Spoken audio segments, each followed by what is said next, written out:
Good morning. I had sat down to read Genesis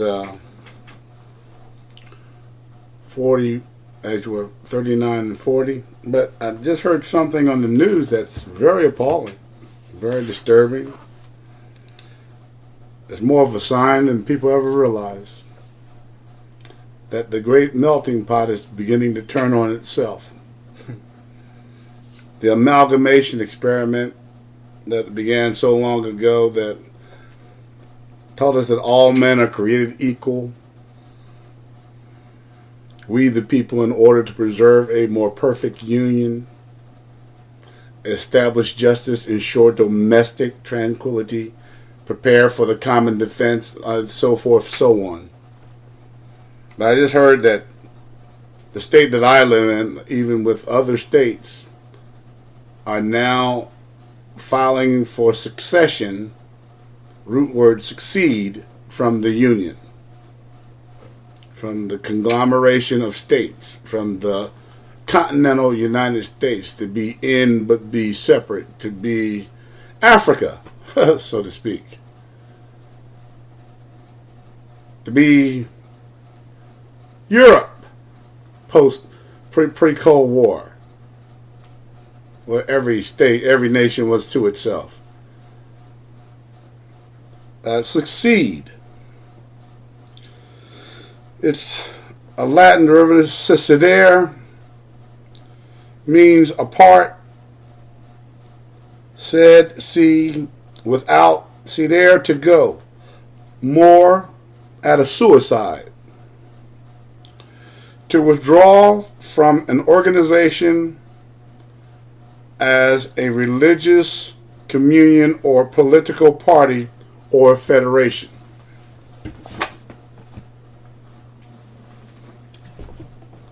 I don't remember the majority asking me my opinion, whether they wanted to succeed or not, whether I felt we should succeed.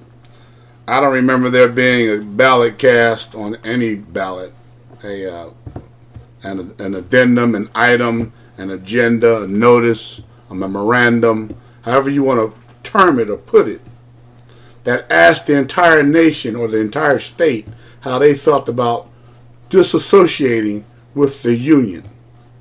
That's exactly what we need in this country. One more division to show just how discombobulated our leaders actually are. Just how selfish they actually are. You know, we say that we agree to disagree, but instead of using the political machine as it was designed to discuss and talk about and form camaraderies and alliances which will cause a person to have to modify or compromise with you, we choose to just quit. That's the new thing. I don't have to participate. Even in our youth already today. Talking to a lot of young folks today, you find that they don't even want to participate. It's so confusing. And we wonder why we're not getting the new bright minds to come forward. There are many, there are geniuses in our society right now that we are born and raised that don't want any part of this nonsense that we call the government machine. I no telling where I may wind up for this, but some of these people are insane. They're insane with power. Insane with power. You know, they go too far and they forget their humble beginnings. I pray most of them had humble beginnings. We all had humility somewhere in our life. As a child, as a teenager, all of us have not always been the superior, cocky, arrogant, self-centered, pompous people that seem to want to dominate and predicate their opinions upon everybody. What happened to this country? You know, we fight so much for our individual forum to do what we please that we forget that everything we do, I do, that, affects somebody else.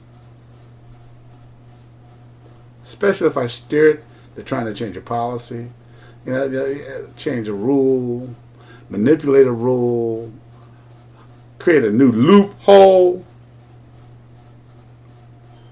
And now I'm looking at the news, they say Secede. I'm looking at the news, they're all in the general's bedroom.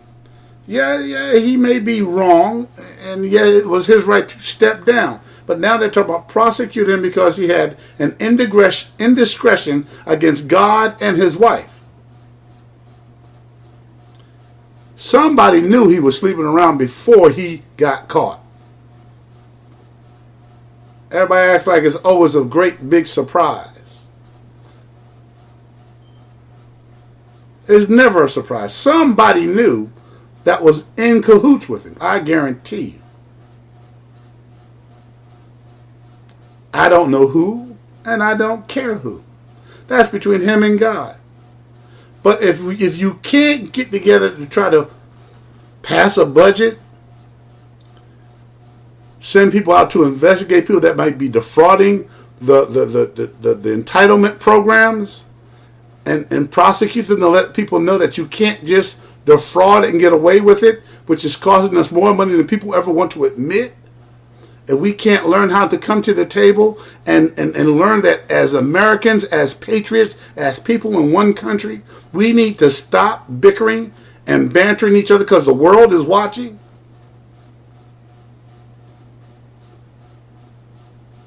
Maybe we like the chaos we see in all these other countries.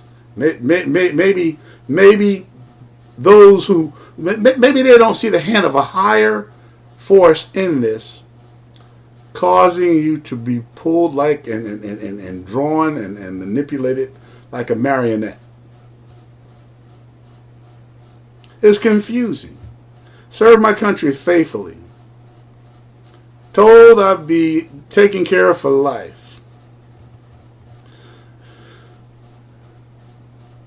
Fought for freedoms that I don't understand, didn't understand then, but understand too clearly now. And we have individual states, individuals, we only need 25,000 people to say they don't want to be part of the union per state for it to be introduced into legislature, for it to be introduced and entertained in the halls of Congress.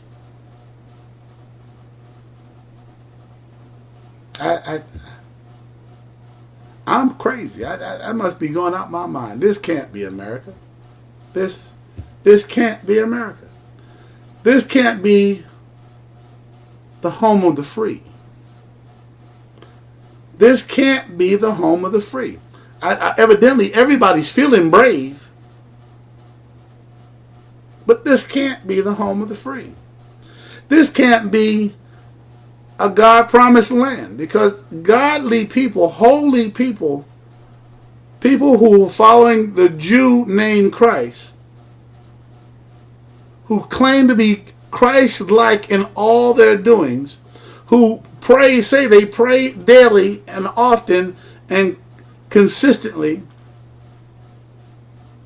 who are fervent and righteous in the Lord, who stand for a common cause, would learn to talk to each other. And that's not just one party or the other. That's both parties. That's all three parties. How many parties? We got 4 parties. We have Republicans, Democrats. We have Tea Partiers. We have Independents. And nobody's looking at the destruction they're causing, because everybody wants to do their own thing. Everybody wants their own portion of sin not to be looked at. Don't examine my sin. Look at their sin. I just want to be free. We're responsible to each other.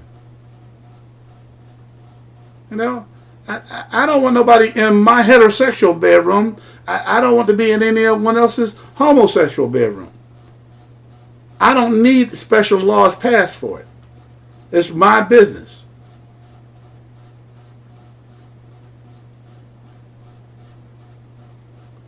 It's become saddening. It's very sad that you see lobbyists back things that they know are an argumentative nature, just to fuel it so that it can take your mind off of what's happening. We got hungry and homeless children and people all over this country that were here before Sandy, before Katrina.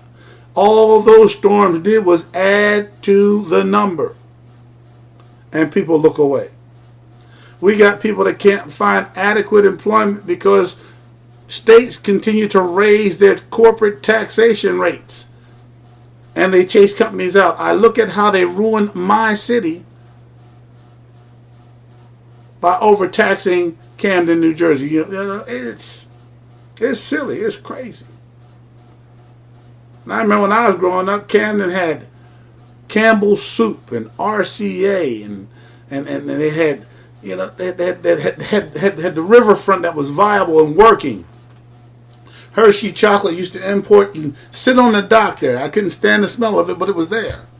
And slowly but surely, they took all they closed Garden State. You know, didn't replace it with jobs that people had. Made them have to find a way to commute all the way to Atlantic City to work 45 minutes away, knowing that it was a difficulty in the wintertime for even people with their own vehicles. And they wonder why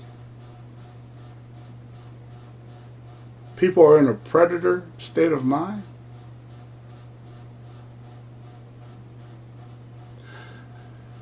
I think those that are in charge are looking for the day where they can actually try to throw an overthrow, have an overthrow, have a reason to place martial law in effect. It's coming.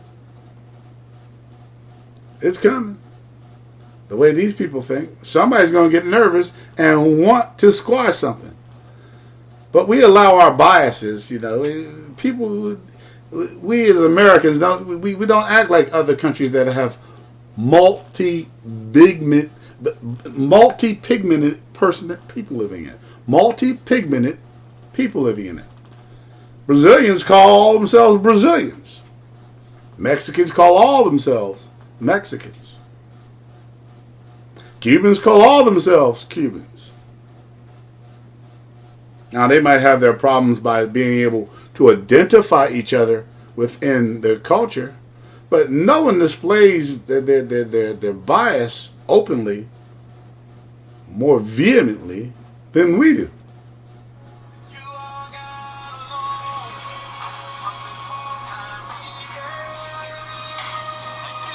And this is Anthony Davis. Those are just my comments for this morning. You have a good day. What is this thing, succession, that you hear? Good morning, dear.